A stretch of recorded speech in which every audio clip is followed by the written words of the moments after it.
Bienvenue sur la 21e édition de Bredene Coxide Classique, 191,6 km au programme, avec tout d'abord une échappée matinale qui s'est constituée après 2 km de course avec 4 coureurs, Andreas Guhmann, Thomas Joseph de la Tartoletto Isorex, Thomas Kopecky de la TDT Unibet et Timo de Jong de la Volker Wessels. Ils ont eu jusqu'à 6 minutes d'avance sur le peloton à la mi-course, tandis que dans le secteur des monts, 4 coureurs sont sortis du peloton pour former un contre, De Potter et Rex d'Intermarché Circus Wanty, Belens et Van Moer de la Lotto Destiny. Après avoir repris le quatuor de contre, le peloton va continuer son travail pour reprendre du temps sur l'échappée matinale, alors qu'au sein même de ce peloton, à une cinquantaine de kilomètres de l'arrivée, une chute collective va avoir lieu, mettant à terre Victor Kampenaerts et surtout le grand favori de la course, le champion de Belgique, Tim Merlier.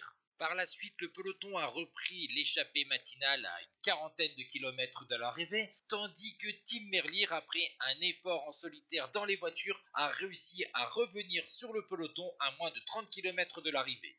Finalement, le peloton est resté groupé sur ce circuit final de 11 km 500 à faire 3 fois autour de Coxide.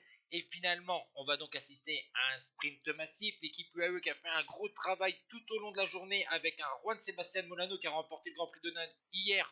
Comme poisson pilote, Pascal Ackermann prend les devants dans les 50 derniers mètres, mais Gerben Tyson réussit à trouver l'ouverture et à sauter le sprinter allemand, le tenant du titre. Et le vainqueur du Grand Prix, Montserrat, décroche une nouvelle victoire cette année en Belgique. Le sprinter belge de la formation Intermarché Wanty Circus a devancé Pascal Ackermann et Sam Welsford, tandis que vous voyez le top 10 de ce Bredene Coxide Classique 2023.